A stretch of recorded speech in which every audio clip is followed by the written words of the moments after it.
إن الحمد لله نحمده ونستعينه ونستغفره ونعوذ بالله من شرور أنفسنا ومن سيئات أعمالنا. من يهده الله فلا مضل له ومن يضلله فلا هادي له، وأشهد أن لا إله إلا الله وحده لا شريك له، وأشهد أن محمدا عبده ورسوله أرسله بالحق بشيرا ونذيرا بين يدي الساعة. من يطع الله ورسوله فقد رشد، ومن يعصهما فإنه لا يضل إلا نفسه ولا يضل الله شيئا. أما بعد، فإن خير الحديث كتاب الله، وخير الهدي هدي محمد صلى الله عليه وسلم، وشر الأمور محدثاتها، وكل محدثة بدعة، وكل بدعة ضلالة، وكل ضلالة في النار. فأعوذ بالله السميع العليم من الشيطان الرجيم. بسم الله الرحمن الرحيم.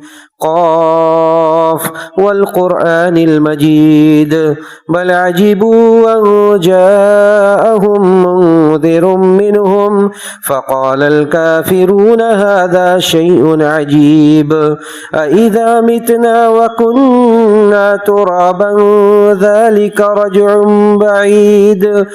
قد علمنا ما تنقص الأرض منهم وعندنا كتاب حفيظ.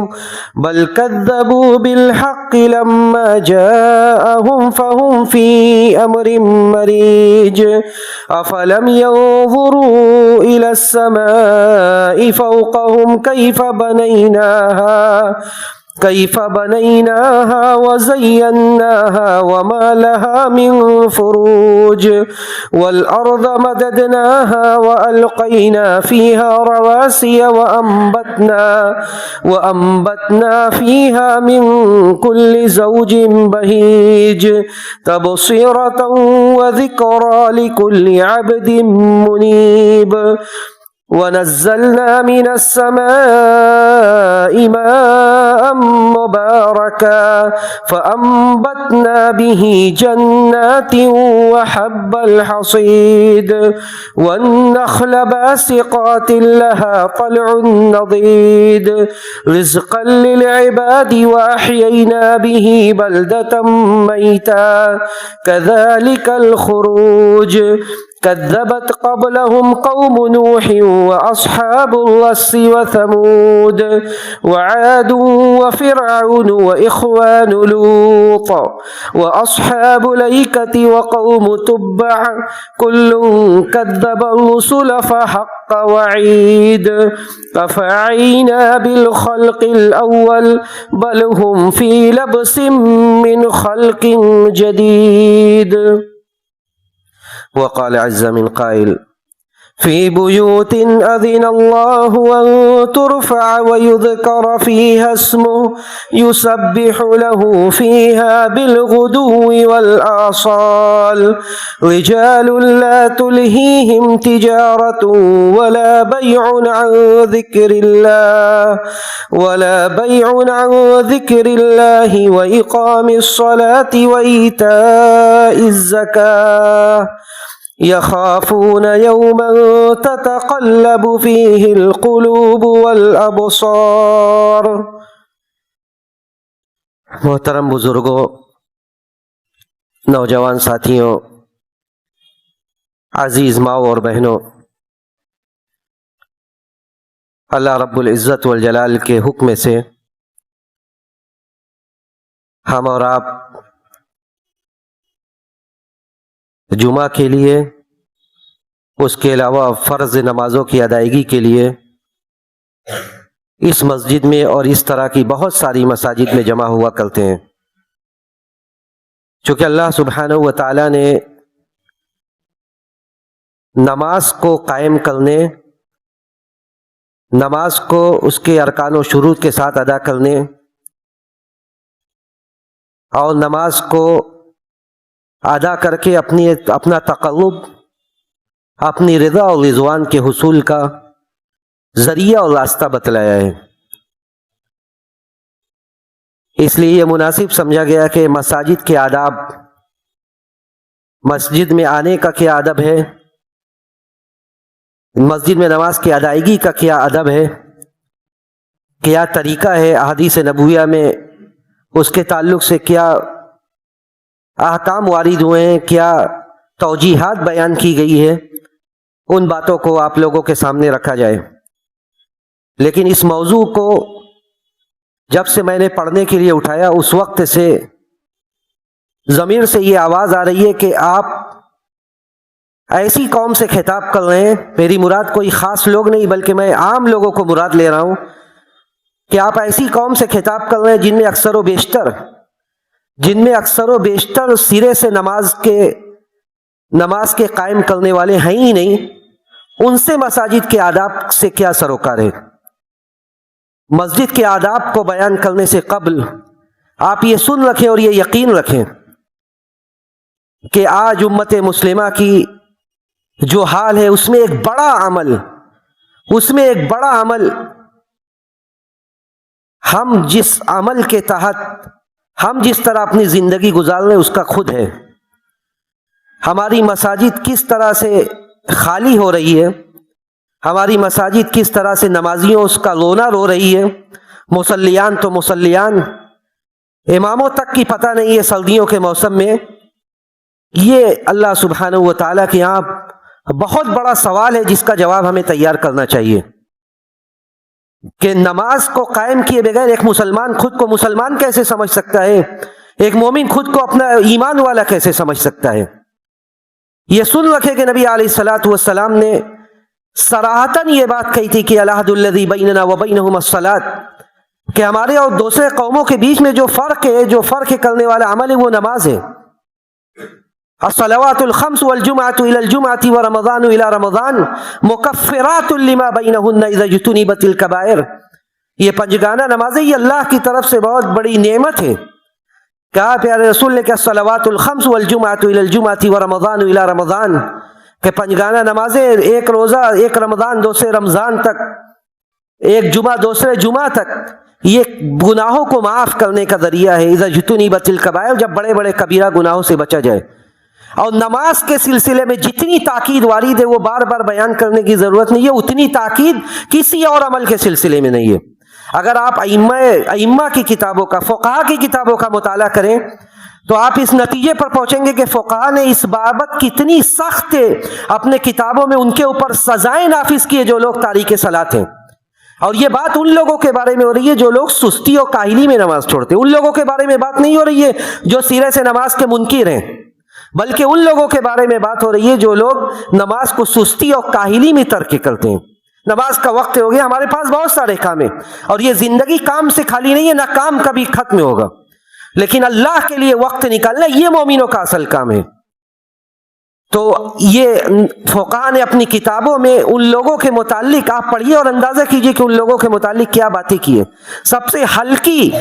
سب سے ہلکی سزا جن لوگوں نے بیان کی ہے، انہوں نے یہ کہا احناف کے ہاں کہ اس کو قید کیا جائے گا، اس سے توبہ کروائی جائے گی، جو تاریک صلاۃ ہے اسے قید کیا جائے گا، قید کر کے اسے توبہ کروائی جائے گی، اگر توبہ کر لے تب اسے چھوڑا جائے گا۔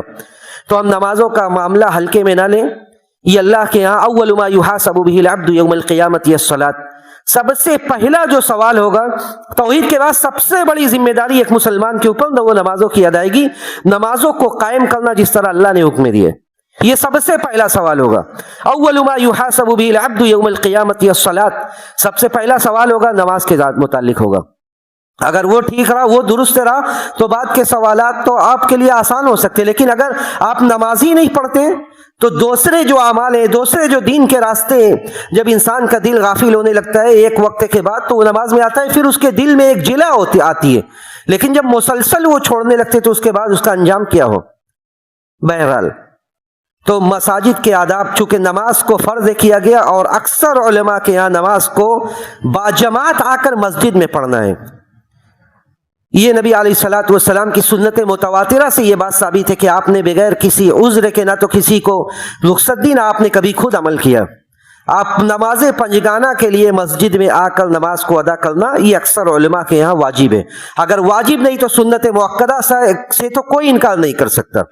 تو جب مساجد میں نبی علیہ الصلوۃ والسلام نے یہ حکم دیا صحابی رسول کہتے ہیں کہ امر النبی صلی اللہ علیہ وسلم ببناء المساجد فی الدور وان تنظف وتطیب. یہ مسجد کے متعلق سب سے پہلا ادب ہے.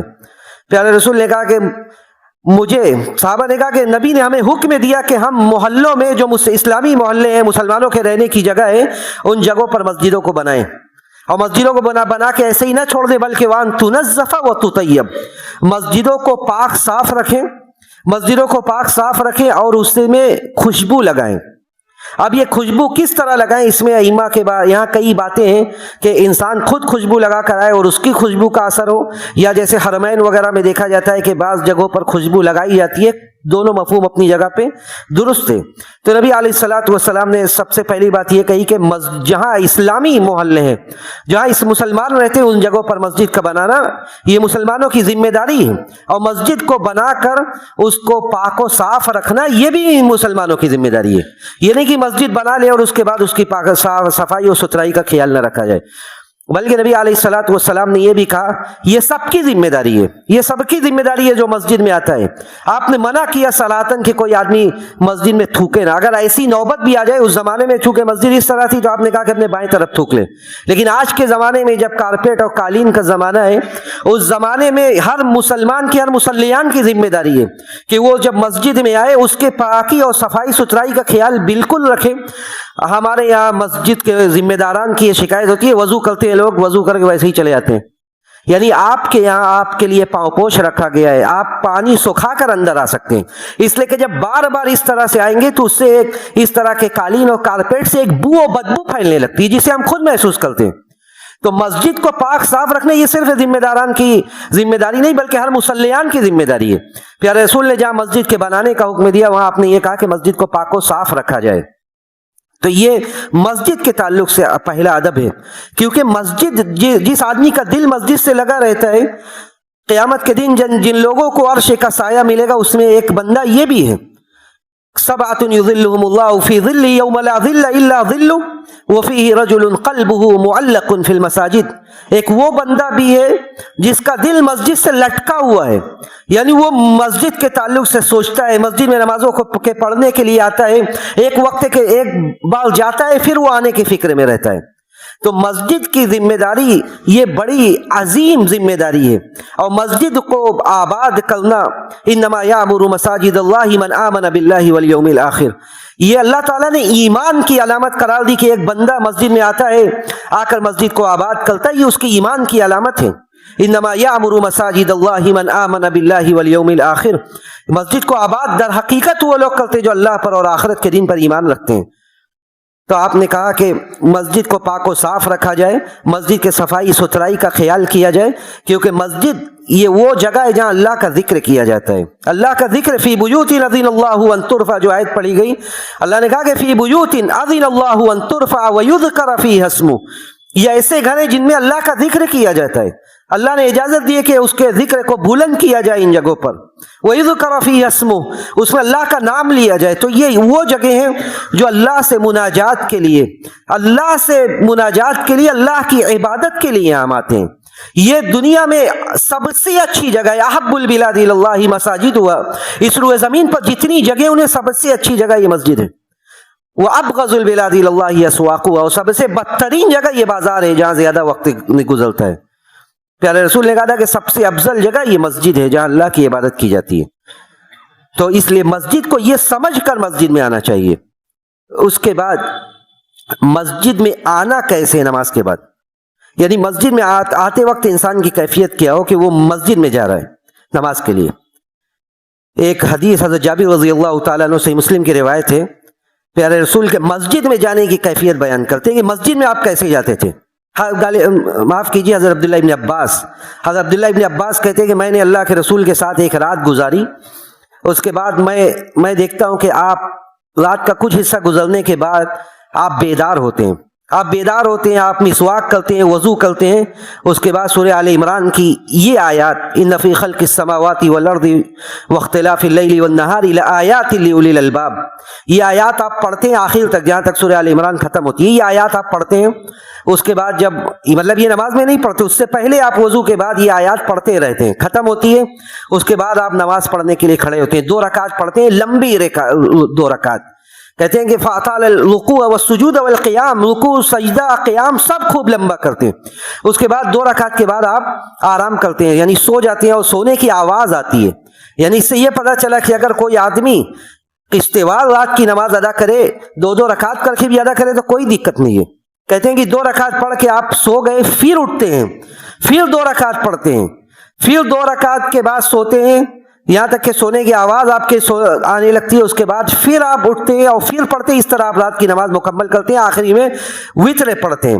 اس کے بعد کہتے ہیں کہ مؤذن کی آواز آنے لگتی ہے اذان کی. مؤذن جب آواز دیتا ہے اذان کی فخرج الی المسجد، تو آپ مسجد کے لیے نکلتے ہیں. اور جب مسجد کے لیے آپ نکلتے ہیں تو آپ مسجد کے راستے میں یہ دعا پڑھتے ہوئے نکلتے ہیں، جو دعا بھی میں پڑھنے جا رہا ہوں.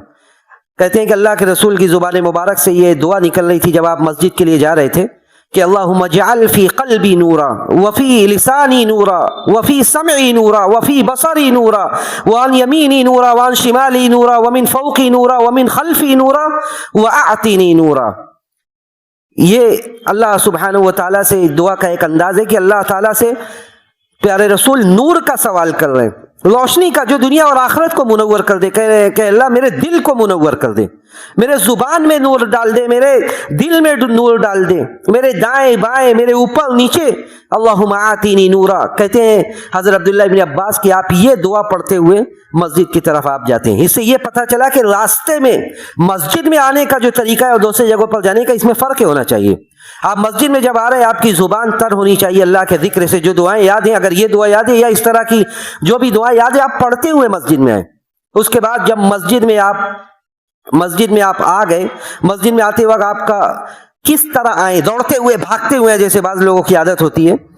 پیارے رسول نے صحابہ سے یہ بھی کہا کہ اذا سمعتم الاقامۃ، جب تمہیں مؤذن کی آواز کو سنو، یعنی یہاں مراد اذان ہے کہ جب مؤذن کی آواز کو سنو، فمشوا الی المسجد وعلیکم بالسکینۃ والوقار، تو تم مسجد کی طرف آؤ اس حال میں کہ تمہارے اوپر سکون و اطمینان طاری ہو.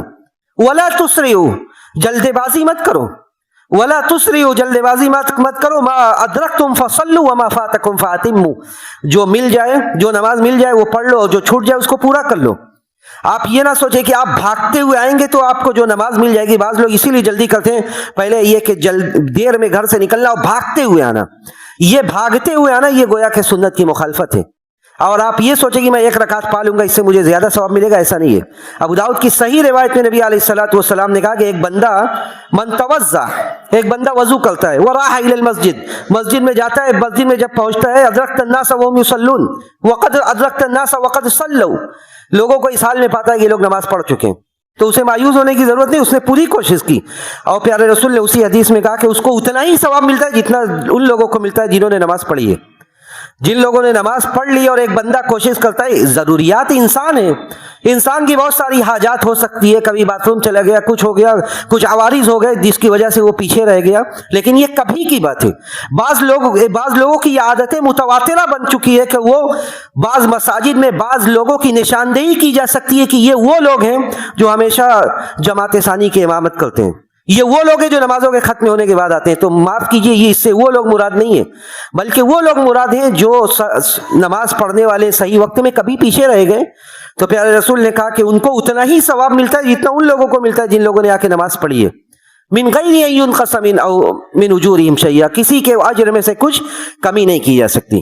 تو آپ آئیں، وعلیکم بالسکینۃ والوقار، آرام سے آئیں. ما ادرکتم فصلوا، جو مل جائے پڑھ لیجئے، اور جو چھوٹ جائے امام کے ساتھ اس کو پورا کر لیجئے، قضا کر لیجئے. دائیں پیر کو داخل کرتے ہوئے پہلے آئیے. اور جو مسجد میں داخل ہونے کی جو دعا ہے، دیکھیے عام طور سے جو دعا زبان زد ہے وہ اللہم افتح لی ابواب رحمتک، لیکن بعض روایات میں یہ اضافہ ہے کہ جب آپ مسجد میں آئے تو نبی پر درود بھیجتے ہوئے یہ دعا پڑھیں. بلکہ بعض روایات میں بسم اللہ کے لفظ کا بھی اضافہ ہے، یعنی بسم اللہ والصلاۃ والسلام علی رسول اللہ اللہم افتح لی ابواب رحمتک. تو جو دعا آپ کو یاد ہے وہ دعا پڑھتے ہوئے آئیں. اور مسجد میں جب آئیں، مسجد میں آپ کس حیت میں آئیں؟ مسجد میں آپ کون سی شکلیں بنا کر آئیں؟ کیا مسجد میں آپ وہ کپڑا پہن کر آئیں جو آپ رات میں پہن کر سو رہے ہیں؟ مسجد میں آپ اس طرح آئیں جیسے آپ عام جگہ پہ گھوم رہے ہیں؟ خذوا زینتکم عند کل مسجد، مسجد آتے وقت جس خالق نے آپ کو نعمت دی ہے وہ خالق سب سے زیادہ حقدار ہے کہ اس کے سامنے نعمت کا اظہار کیا جائے، وہ خالق سب سے زیادہ حقدار ہے کہ اس کے سامنے نعمت کا اظہار کیا جائے۔ آپ کے پاس اچھی وضاقت، اچھا لباس، اچھی خوشبو، ان سارے چیزوں کا استعمال کر کے آپ مسجد میں آئیں، اور ایسی بدبو سے نبی علیہ الصلوۃ والسلام نے منع کیا، ایسے چیزوں کو کھا کر آنے سے منع کیا جو چیزیں لوگوں کے لیے تکلیف کا باعث ہے۔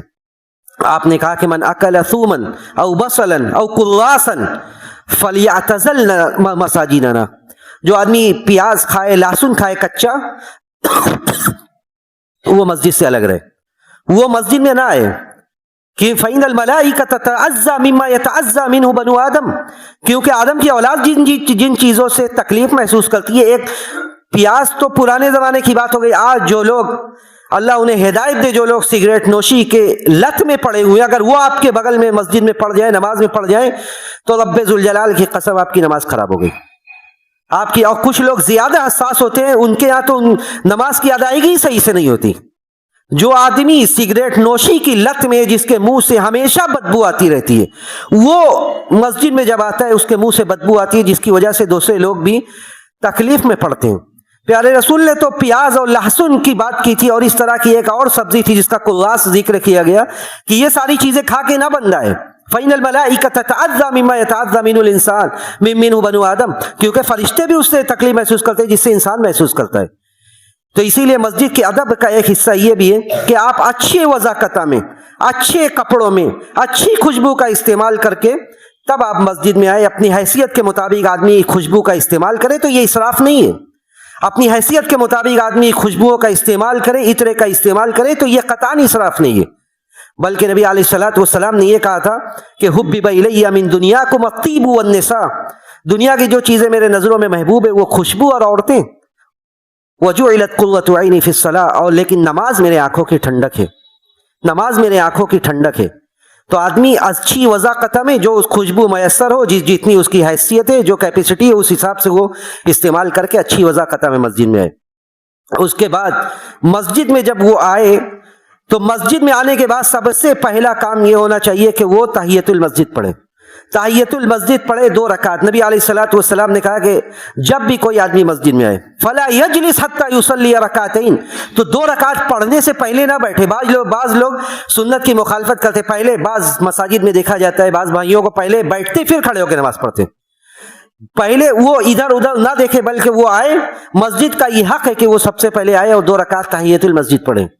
اب یہ تحیۃ المسجد کی اتنی تاکید ہے کہ تحیۃ المسجد اس وقت بھی نبی علیہ الصلوۃ والسلام نے پڑھنے کا حکم دیا۔ آپ خطبہ دے رہے تھے، ایک بندہ آتا ہے آ کے بیٹھ جاتا ہے، آپ نے کہا کہ تم نے تحیۃ المسجد پڑھی؟ اس نے کہا نہیں۔ آپ نے کہا کہ کھڑے ہو جاؤ، اور اسی موقع پر آپ نے کہا کہ کوئی بھی آدمی جو مسجد میں آئے اس وقت تک نہ بیٹھے جب تک کہ 2 رکعت نہ پڑھ لے، اس وقت تک نہ بیٹھے جب تک 2 رکعت نہ پڑھ لے۔ تو 2 رکعت یہ تحیۃ المسجد پڑھنا یہ بھی بہت سارے ائمہ کے نزدیک واجب ہے، واجب نہیں تو سنت موقدہ کے بارے میں کسی کا اختلاف نہیں ہے۔ تو آدمی تاکیدی یہ سنت ہے جب بھی آئے وہ 2 رکعت سنت پڑھے۔ جمعہ کے دن دیکھا جاتا ہے لوگ آتے ہیں، امام جب ممبر پر بیٹھ گیا تو امام بیٹھ گیا، اذان ہو رہی ہے تو آ کے کھڑے رہتے ہیں۔ ایسا کھڑے رہنا بھی کہیں ضروری نہیں ہے، ایسا کھڑے رہنا کہیں ضروری نہیں ہے۔ یہ ایک عادت ہماری بن چلی ہے کہ ہم کبھی زندگی میں اذان کا جواب دیں نہ دیں، لیکن اس وقت جب امام بیٹھا رہتا ہے ممبر پر تو ہم آ کے انتظار کرتے ہیں مؤذن کی اذان ختم ہونے کا، اس کے بعد ہی ہم ہاتھ باندھتے ہیں۔ ایسا بھی کہیں نہیں ہے، ایسا بھی ضروری نہیں ہے۔ اگر آپ دیتے ہیں تو ٹھیک ہے، لیکن اگر آپ نہ دیں، آپ یہ چاہیں کہ میں فوراً سنت پڑھ لوں تاکہ میں امام کے خطبے میں شرکت کروں، تو یہ بھی بہتر ہے۔ بلکہ بہت سارے ائمہ نے اسی کو زیادہ راجح قرار دیا ہے کہ مسجد میں بندہ ہے پہلے سنت پڑھے، مسجد میں بندہ ہے پہلے سنت پڑھے، اور پھر کبھی آدمی اذان کا جواب نہ دے، لیکن جمعہ کے دن خاص طور سے یہی عمل کریں۔ تو اس میں بھی وسعت ہے، آپ چاہیں تو آپ امام بھلے ہی بیٹھا ہوا ہے، اذان ہو رہی ہے، آپ آ کر 2 رکعت سنت پڑھ کے بیٹھ سکتے ہیں۔ اس کے بعد مسجد میں صفیں کیسے لگے؟ مسجد میں صفیں جب لگنے لگتی ہے تو نبی علیہ الصلوۃ والسلام کی یہ بھی سنت تھی، آپ نے کہا کہ سووا صفوفکم فإن تسویۃ الصف من تمام الصلاۃ، کہ لوگوں صفوں کو سیدھی رکھو، صفوں کو سیدھی رکھو۔ صف سیدھی کہاں سے ہوگی؟ آج ہمارے اللہ معاف کرے اکثر و بیشتر کے پیر تیوچے ہو چلے ہیں، کیونکہ ہم نے کبھی سے عادت ہی نہیں ڈالی کہ ہمیں نماز میں سیدھے کھڑے ہونا ہے۔ ہم ہمیشہ اپنے قدموں کو گھمائے رہتے ہیں، اور اسی لیے بعض احباب اس بات کا، دوسرے مسلک کے بعض احباب اس بات کا مذاق کرتے ہیں کہ آپ لوگ پیر کو چیر کر کھڑے ہوتے ہیں، انگلیاں ملاتے ہیں آپ لوگ۔ انگلیاں ملانے کا حکم نہیں ہے، پیر ملانے کا حکم ہے۔ پیر سیدھا ہونا چاہیے۔ جب ہم بچپن سے عادت ڈالیں گے، جوانی سے عادت ڈالیں گے، تب ہمارے پیر سیدھے کھڑے ہوں گے۔ ابھی ہم کھڑے ہوتے ہیں ہمارے پیر ترچھے ہوتے ہیں، جس سے پوری صف ڈسٹرب ہوتی ہے۔ جب آپ سیدھے کھڑے ہوں گے، جب آپ کا قدم سے قدم ملے گا، تب اس وقت آپ کا کندھا سے کندھا ملے گا۔ لوگ ایک ایسی صف، جس صف کے بارے میں کہا گیا کأنہم بنیان مرصوص، کہ وہ صف سیدھی ہے بالکل۔ پیارے رسول نے کہا تسویۃ الصفوف سووا صفوفکم فإن تسویۃ الصف من تمام الصلاۃ، صف کو سیدھی کرنا بھی یہ نماز کے مکمل ہونے کا ایک حصہ ہے۔ اور آپ نے یہ بھی کہا کہ سد الخلل، کہ جو جگہ باقی رہ گئی ہے پہلے اس کو پوری کرو، جو جگہ باقی رہ گئی ہے پہلے اس کو پوری کرو، اس کے بعد دوسری صف لگاؤ، اور صف 20 سے لگنی چاہیے، صف 20 سے لگنی چاہیے، امام آپ کے بیچ میں آنا چاہیے۔ کبھی اس کے برخلاف ہو گیا بات الگ ہے، ورنہ جو سنت ہے وہ یہ کہ صف 20 سے لگنی چاہیے۔ اور امام سے قریب کون کھڑا ہو؟ امام سے قریب نبی علیہ الصلوۃ والسلام نے یہ بھی کہا تھا کہ لیلینی منکم اولو الاحلام والنہی، کہ مجھ سے قریب وہ لوگ کھڑے ہوں جو عقل مند ہیں، جو اولو الاحلام والنہی ہے، جو عقل مند ہے، جو دانشور ہے، جو اہل علم ہے، وہ لوگ کھڑے ہوں جن کو نماز کے بارے میں پتہ ہے۔ لیکن یہاں پر اہل علم اور دانشوروں سے بھی یہ گزارش ہے کہ وہ لوگ نماز کو اس کے وقت میں آ کر ادا کریں، تب انہیں صف اول میں جگہ ملے گی۔ ایسا نہیں کہ ان کے لیے صف اول میں جگہ چھوڑ دی جائے گی کہ فلانے عالم صاحب آ رہے ہیں ان کے لیے یہ جگہ فکس ہے، ایسا کچھ نہیں شریعت میں۔ اگر بچہ بھی آ جائے اور وہ بچہ ممیز ہے، اگر بچہ ممیز ہے، یہ شرط آپ لوگ یاد رکھیں، اگر بچہ ممیز ہے جو نماز میں ڈسٹرب نہیں کرتا، جو نماز میں وسوسہ نہیں ڈالتا، تو آپ اسے بھی لگا سکتے ہیں، لیکن صف کا توازن برقرار ہے، آپ اسے کنارے کر دیجئے اگر وہ آواز نہیں کرتا، اگر وہ نماز میں وسوسہ نہیں پیدا کرتا۔ اس لیے کہ یہاں پر یہ بات بھی قابل ذکر ہے کہ نبی علیہ الصلوۃ والسلام نے مسجد میں ایسے مزعج آوازوں سے منع کیا ہے، ایسی آوازیں جو آواز دوسروں کے لیے وسوسے کا باعث بنتی ہے۔ بلکہ جو آدمی جمائی لیتا ہے، آپ نے نماز کی قید لگائی اور کہا کہ نماز کی حالت میں کوئی آدمی جمائی لیتا ہے تو اسے حتی الامکان اپنے منہ کو بند کرنے کی کوشش کرنی چاہیے۔ اگر اسی حدیث میں آگے آپ نے کہا کہ اگر وہ منہ کھول لے اور منہ کھول کے آہ کر دے، فإن الشیطان ضحک منہ، شیطان ہنسنے لگتا ہے کہ یہ تو اس نے میرے حکم پر عمل کیا۔ علماء نے اس حدیث کی شرح میں لکھا کہ یہ آواز ایسی، جو آواز ایک تو اللہ کو ناپسند ہے کہ بندہ سستی کا مظاہرہ کر رہا ہے، مسجد میں آیا ہے، نماز تو پڑھ رہا ہے، لیکن ایسے جیسے اسے یہیں آ کے آرام کرنے کا موقع ملا ہے۔ تو مسجد میں آپ آئیں، ایسی کسی بھی حرکت کا مظاہرہ نہ کیجیے جو آپ کے سستی پر دلالت کرے، اور ایسی آوازیں جو آواز دوسروں کے لیے مزعج ہے، جو دوسروں کو یہ لیے وسوسہ کا باعث ہے، دوسروں کو پریشان کر سکتی ہے، ایسی ساری آوازیں بند ہونی چاہیے۔ یہ تو جمائی کی بات ہو گئی۔ آج ہماری مسجدیں مسجد میں آتے ہیں، سارے دنیا کے عمل کو ہم لے کر مسجد میں آتے ہیں۔ یہ 24 گھنٹہ میں ملا جلا کر آپ ایک نماز کے لیے 10 منٹ 15 منٹ دے رہے ہیں، اس کے بعد بھی آپ کا کاروبار 10 منٹ کے لیے نہیں روک سکتا۔ آپ کے موبائل کی ٹون ویسے ہی ہے جیسے آپ کے گھروں میں تھی۔ آپ موبائل لے کر آتے ہیں، یہ ٹھیک ہے، آج موبائل زندگی کا ایک جزء لا ینفک بن گیا، ایسا حصہ ہے جسے آدمی چھوڑ نہیں سکتا، لیکن اس کے جو شروع تھے، مسجد کے جو آداب ہیں، وہ آداب ملحوظ رہے کہ آپ میں موبائل کی رنگ ٹونز ویسے ہی ہے، موبائل آوازیں کر رہا ہے، نہ اسے بند کرنے کی توفیق ہو رہی ہے، اور اسی طرح نمازیں ادا کی جا رہی ہے۔ اللہ معاف کرے ایسی نمازوں کو قیامت کے دن کہیں ایسا نہ ہو کہ ایسی نمازیں اور ایسے کرتوت اور ایسی حرکات کی وجہ سے یہ نمازیں بیکار ہو جائیں۔ اس لیے مسجد میں ایسی کسی بھی آواز جو آواز مزعج ہے، جو آواز مسجد کے ادب کے خلاف ہے، وہ قطعاً نہیں ہونی چاہیے، اور اس پر ہمیں سنجیدگی سے سوچنا چاہیے کہ ہم ان سارے چیزوں سے اپنے آپ کو 10 منٹ 12 منٹ 15 منٹ کی بات ہے، آپ اتنے وقت کے لیے موبائل کو بند کر سکتے، بند نہیں کر سکتے، سائلنٹ کر سکتے، تاکہ مسجد میں یہ آواز نہ ہو، دوسروں کو وسوسہ نہ پیدا کرے۔ تو یہ مسجد کے آداب میں سے ایک ادب یہ بھی تھا کہ آدمی جب آئے، دیکھیے یہ سوچ کر آئے کہ یہ پل یہ اللہ سے مناجات کا پل ہے، یہ پل یہ لمحات یہ اللہ سے مناجات کا وقت ہے۔ اللہ سے دعا کا وقت ہے، اس لیے کہ نمازیں پڑھنے تو بہت لوگ آتے ہیں، لیکن نبی علیہ الصلوۃ والسلام نے کہا کہ بعض ایسے لوگ ہیں جنہیں اس نماز کا 10واں حصہ ثواب ملتا ہے، بعض کو 9واں حصہ ملتا ہے، بعض کو 8واں حصہ ملتا ہے، بعض کو 7واں حصہ ملتا ہے۔ یہ کمی کو کیوں ہو رہی ہے؟ یہ کمی اس لیے ہو رہی ہے کہ اس کے دل کی جو کیفیت ہے اس حساب سے، اس کے نماز میں جو خشوع و خضوع کا جو انداز ہے اس حساب سے اسے ثواب مل رہا ہے۔ ایسا نہیں کہ سب جو صف اول میں آ کر کھڑے ہو گئے سب کو ایک طرح کا ثواب مل رہا ہے، سب کو ایک طرح کا ثواب مل رہا ہے، ایسا نہیں، بلکہ آپ جس طریقے سے، جس کیفیت سے آپ نماز کو ادا کریں گے اسی طرح سے اللہ کے یہاں آپ کو اس کا اجر ملے گا، اس کا ثواب ملے گا۔ اس لیے سب سے پہلے تو ہم نماز کو سنجیدگی سے لیں، اس کے بعد نماز کے آداب، مسجد میں آنے کے جو آداب ہیں، مسجد میں عبادت کا جو انداز ہے، ان آداب کو اپنی عبادتوں میں، اپنے مساجد میں ملحوظ رکھ کر نماز کو ادا کریں، تاکہ مسجد کا جو ماحول ہے اس میں نمازیوں کے لیے خشوع و خضوع کا ماحول پیدا ہو، لوگ ایسے عبادت کریں جس طرح عبادت کا اللہ نے حکم دیا ہے۔ ہم اللہ سبحانہ و تعالیٰ سے یہی دعا کرتے ہیں کہ بار الہ تو ہمارے عبادتوں میں خشوع و خضوع پیدا کر دے، جن آداب کا ذکر کیا گیا ہمیں ان آداب کو اپنے زندگی میں نافذ کرنے کی توفیق نصیب فرما۔ رب العالمین، ہم میں جو بے روزگار ہیں تو انہیں برسر روزگار کر دے، جو برسر روزگار ہیں تو ان کے رزق میں ترقی نصیب فرما۔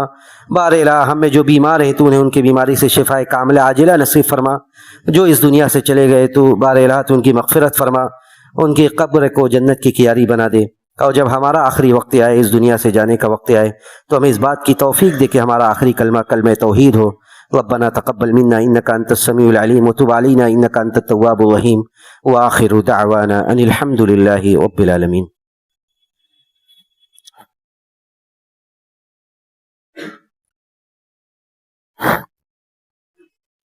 الحمد لله على إحسانه والشكر له على توفيقه وامتنانه، وأشهد أن لا إله إلا الله تعظيما لشأنه، وأشهد أن محمدا عبد الله ورسوله والداعي إلى رضوانه۔ إن الله وملائكته يصلون على النبي يا أيها الذين آمنوا صلوا عليه وسلموا تسليما۔ اللهم صل على محمد وعلى آل محمد كما صليت على إبراهيم وعلى آل إبراهيم إنك حميد مجيد۔ اللهم بارك على محمد وعلى آل محمد كما باركت على إبراهيم وعلى آل إبراهيم إنك حميد مجيد۔ اللهم أعز الإسلام والمسلمين، اللهم أعز الإسلام والمسلمين وأذل الشرك والمشركين ودمر أعداء الدين، اللهم دمر أعداء الدين واحمي حوضة الإسلام يا رب العالمين۔ اللهم انصر أمة محمد، اللهم انصر أمة محمد، اللهم ارحم أمة محمد رحمة عامة، اللهم ارحم أمة محمد رحمة عامة۔ اللهم آت نفوسنا تقواها وزكها أنت خير من زكاها، أنت وليها ومولاها۔ ربنا آتنا في الدنيا حسنة وفي الآخرة حسنة وقنا عذاب النار۔ عباد الله رحمكم الله، إن الله يأمر بالعدل والإحسان وإيتاء ذي القربى وينهى عن الفحشاء والمنكر والبغي يعظكم لعلكم تذكرون۔ اذكروا الله يذكركم وادعوه يستجب لكم، ولذكر الله تعالى أعلى وأولى وأعز وأجل وأكبر۔